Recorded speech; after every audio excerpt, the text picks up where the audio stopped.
உழைக்கச் சொல்வேன், அதில் பிழைக்கச் சொல்வேன். அவர் உரிமை பொருள்களை தொடமாட்டார். முதல்ல உங்ககிட்ட ஒரு விஷயத்தை கிளியரா சொல்லிக்க விரும்புறேன். என்ன அப்படின்னு பாத்தீங்கன்னா, உங்க முன்னாடி ஒரு ஒயிட் வால் இருக்கு அப்படின்னா, ஒரு ஒயிட் கலர்ல பெயிண்ட் பண்ண ஒரு வால் இருக்கு அப்படின்னா, அந்த வால்ல ஒரு பிளாக் மார்க் இருக்கு அப்படின்னா, அவ்வளோ பெரிய ஒயிட் வாலுக்கு நம்ம கண்ணு போகாதே தவிர அந்த பிளாக் மார்க், அந்த குட்டியா இருக்க அந்த பிளாக் மார்க் தான் நம்ம கண்ணுக்கு போகும். ஸோ உங்களுக்கு போலீஸ் கிட்ட இருந்து போலீஸை பற்றி உங்களுக்கு தெரியாத சில பல விஷயத்தை பற்றி தான் இன்னைக்கு பார்ப்போம். முதல்ல இந்த போலீஸ் வேலை கிடைக்கிறது எவ்வளோ கஷ்டம் அப்படின்னு பார்த்தீங்கன்னா, அந்த வேலை கிடைக்கிறதுக்கு உங்களுக்கு ஃபிசிக்கல் ஃபிட்னஸ் இருக்கணும். அதுக்கு வந்து நிறைய ட்ரைனிங் கொடுப்பாங்க. அந்த ட்ரைனிங்லாம் பாஸ் பண்ணணும். அதுக்கப்புறம் மென்டல் ஃபிட்னஸ் இருக்கணும். அதுக்கப்புறம் பார்த்தீங்கன்னா அதுக்கு எக்ஸாம்ஸ்லாம் வைப்பாங்க. ரிட்டன் எக்ஸாம் பாஸ் பண்ணணும். நிறைய ட்ரைனிங்லாம் இவ்வளோ பேட்டரை முடிச்சதுக்கப்புறம் மட்டும்தான் போலீஸ்குள்ளே ஜாயினே பண்ண முடியும். நம்ம போலீஸ்ன்றது வேலை அப்படின்னு சொல்கிறத விட அது சர்வீஸ்னு சொல்லலாம். ஏன்னா இது வரைக்கும் எங்களுக்கு வந்து சம்பளத்தை ஏற்றி கொடுங்க அப்படின்னு சொல்லிட்டு போராட்டம் பண்ணாத சில துறையில் இந்த போலீஸ் துறையை ஒன்றுன்னு சொல்லலாம். ஏன் அப்படின்னு பார்த்தீங்கன்னா, இவங்க வந்து அந்த வேலையை எவ்வளோ நேசிக்கிறாங்க அப்படின்றது இதுலேருந்தே உங்களுக்கு கிளியராக தெரியும். நீங்கள் நினைக்கலாம் போலீஸுக்கு ஒரு ஈஸியான வேலை தானே, ஏன்னா வந்து அவங்களுக்கு தனியாக குவார்டர்ஸ் கொடுக்குறாங்க, அவங்களுக்கு தனியாக கார் கொடுக்குறாங்க, அவங்களுக்கு தனியாக ஜீப் கொடுக்குறாங்க, அவங்களுக்கு நிறைய ஃபெசிலிட்டிஸ் இருக்குது, அது ஈஸியான வேலை தானே அப்படின்னு நினைக்கலாம். ஆனால் அவங்களுக்கு கிடைக்கிற அந்த வேலையிலேருந்து அவங்க வந்து கிடைக்கிற ஸ்ட்ரெஸ்ஸு அப்படின்றது ரொம்பவே அதிகமானது. எப்படி அப்படின்னு பார்த்தீங்கன்னா, இந்த வீடியோ பார்த்துட்டு வாங்க. ஹாய் ஃப்ரெண்ட்ஸ், ஃபேஸ்புக்கில் போட்டிருந்தேன் வேலையை விட்டு நிற்க போகிறேன் அப்படின்ட்டு. நிறையா பேர் ஏன் நல்ல வேலை தானே விட்டு நிற்காதீங்க அப்படின்ட்டு நிறைய பேர் போட்டிருந்தீங்க. அது என்ன காரணம் அப்படின்னு இது வரைக்கும் யார்ட்டும் சொல்லலை, பட் உங்கள்கிட்ட ஷேர் பண்ணலாம்னு நினச்சி சொல்கிறேன்.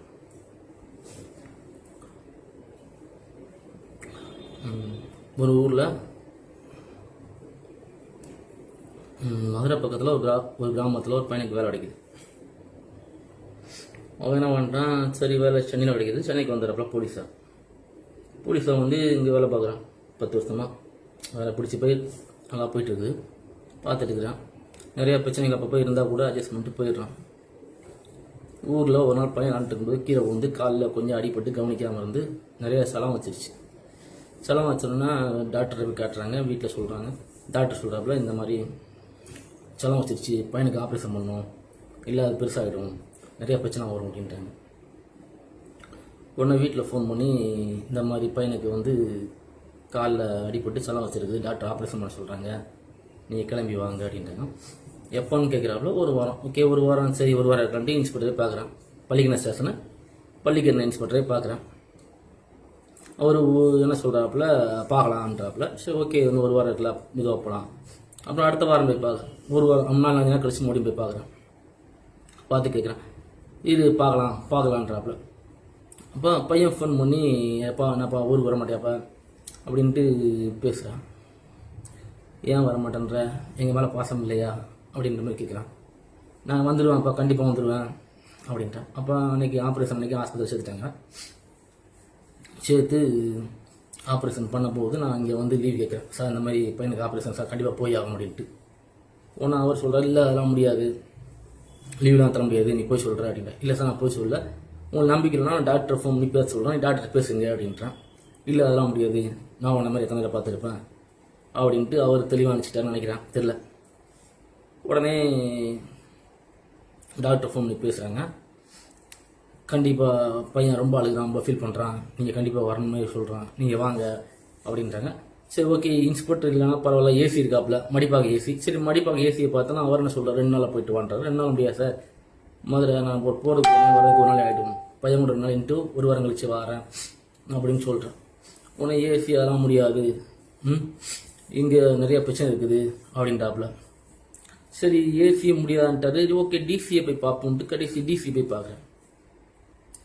டிசியை பார்க்கலான்னு பார்த்தா டிசி ஆஃபீஸ் உள்ளே விடலை. லீவுக்கெலாம் ஏன் இங்கே வரேன்னு, இனி உங்கள் ஏசியை பாருன்றப்ப சார் நான் ஏசியை பார்த்துட்டேன் இந்த மாதிரி சொல்கிறாரு சார்னா. என்னோடய கஷ்டத்தை யாரும் புரிஞ்சிக்கல. அப்போ நான் சரி ஓகே, நானும் மொத்தமான மாதிரி துப்பாக்கி எடுத்து சூசைட் பண்ணி சாகிறதா, இல்லை டியூட்டியை பார்க்கவா, இல்லை வேலையை விட்டு போயிட்டு வந்து பார்த்துக்கலாம் அப்படின்னு நினச்சி ஒரு முடிவுக்கு வர முடியல. சரி ஓகே, வேலையை விட்டு இப்போதைக்கு தச்சமத்துக்கு விட்டு ஊருக்கு போயிட்டு பையனை பார்த்துட்டு ஒரு 10 நாள் இருந்துட்டு அப்புறம் வந்து ஜாயின் பண்ணிக்கலாம் அப்படின்னு நான் கிளம்பிடுறேன். 10 டேஸ் கழித்து நான் மறுபடியும் டியூட்டிக்கு வரேன். பையனுக்கு ஆப்ரேஷன் மறுபடியும் முடிஞ்சு டியூட்டிக்கு வரேன். வந்தால் உனக்கு வந்து டியூட்டி கிடைக்க முடியாது, உனக்கு ஆப்ஷன் போட்டிருக்குது அப்படின்ற மாதிரி பண்ணி நிறைய வேலை வச்சிட்டாங்க. நான் எவ்வளவோ பேசியும் ஒன்றும் வேலைக்கு ஆகலை, நிறைய வேலையை விட்டாங்க. நானும் வேலையில் எனக்கு ஆசை தான், நிறைய எவ்வளவோ அலைஞ்சு பார்த்தேன்னா முடியல. சரி, இவ்வளோ அலைஞ்சதுக்கப்புறம் நம்ம ஏன் கஷ்டப்பட்ட பிறகு நம்ம ஏன் இந்த வேலையில் இருக்கணும்? நம்ம சம்பாத்தியம் பண்ணுறது நல்லா இருக்கணுமே, நம்ம பசங்களுக்காக குடும்பத்துக்காக தான். அவங்களுக்குள்ளே ஒன்றுனா பார்க்க முடியலன்னா அப்புறம் இந்த வேலையை நம்ம என்ன பண்ண போகிறோம்? பேசாமல் இந்த வேலையை விட்டு ஊரை பார்த்து போயிடலாம், போய் ஏதாவது விவசாயம் பண்ணியோ சூரிய சொல்கிற மாதிரி மல்லிகை கடை செப்பலை மாற்றிக்கலாம் முடிவுக்கு வந்துட்டு இப்போ நான் போகிறேன். ஓகேங்களா? வேறு ஏதாவது டவுட் இருக்குங்களா?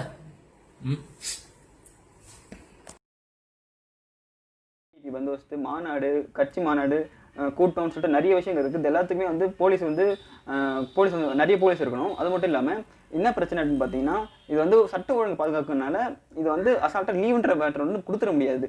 ஸோ அதனால் வந்து அவங்களுக்கு ஸ்ட்ரெஸ்ஸுன்னு மட்டும் இல்லாமல் நம்ம ஒரு விஷயத்துக்கே நம்மளால் போக முடியலையே அப்படின்ற மன வருத்தம் கூட உங்களுக்கு அதிகமாக இருக்கும். ஸோ என்ன பிரச்சனை அப்படின்னு பார்த்தீங்கன்னா, நம்மளுக்குலாம் வந்து ஸ்ட்ரெஸ் ரிலீஃப் பண்ணுறதுக்கு இல்லை ஸ்ட்ரெஸ்ஸை குறைக்கிறதுக்குன்னு சொல்லிட்டு நம்மளுக்கு டைம்னு இருக்குது, நம்மளுக்கு அதுக்குன்னு போயிட்டு வரது நிறைய இடங்களும் இருக்குது. நான் போலீஸ்னாலுக்கு என்ன பிரச்சனை அப்படின்னு பார்த்தீங்கன்னா, அவங்களுக்கு வந்து ஒரு டைம் ஸ்பெண்ட் பண்ணுறதுக்கு வந்து ஒரு இடம் இல்லைன்னா அவங்களுக்கு டைமிங் இல்லை. அவங்களுக்கு வந்து 24 hours ஒர்க்குன்ற இருக்கிற காரணத்தினால அவங்க வந்து வீட்டில் போய் டைம் ஸ்பெண்ட் பண்ணுறதோ இல்லை அந்த வீட்டில் நடக்கிற ஒரு மேட்டரை வந்து அவங்க வந்து போய் அந்த ஃபங்க்ஷனில் போய் கலந்துக்கிறதோ ரெண்டு விஷயமே அவங்க பண்ண முடியாதனால அவங்களுக்கு ஒர்க் ப்ரெஷரும் ஒர்க் ஸ்ட்ரெஸ்ஸும் உங்களுக்கு அதிகமாகுது. தெரியாம தப்பு பண்ணிட்டு வராட்டிங்க நண்பர்களே, உண்மையில மனசு ரொம்ப வலிக்குது. நாடு எங்க போயிடுறேன்.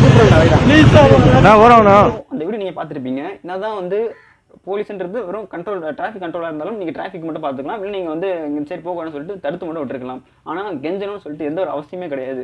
ஸோ உங்கள் நாட்டு மேலே இருக்க பற்றும் அவங்களோட அந்த மக்கள் மேலே இருக்க பற்றும் தான் வந்து அவங்களுக்கு வந்து வெளிப்படையாக இதில் வந்து தெரிய வருது. அது மட்டும் இல்லாமல் உங்கள் ஸ்ட்ரெஸ்ஸை மெயின்டைன் பண்ணுறதுக்கு, அந்த ஸ்ட்ரெஸ்ஸை மேனேஜ் பண்ணுறதுக்கு நம்மளோட ஐபிஎஸ் சைலேந்திர பாபு சார் கூட நிறைய மெத்தட்ஸ்லாம் நிறைய ஃபீச்சர்ஸ் கூட வச்சிருக்காருன்னு சொல்லலாம். எப்படி அப்படின்னு பார்த்தீங்கன்னா, ஒரு ஹெல்த் மேலே கான்சன்ட்ரேஷன் பண்ணோம் அப்படின்னா ஸ்ட்ரெஸ் வந்து கொஞ்சம் குறையறதுக்கு சான்ஸ் இருக்குது.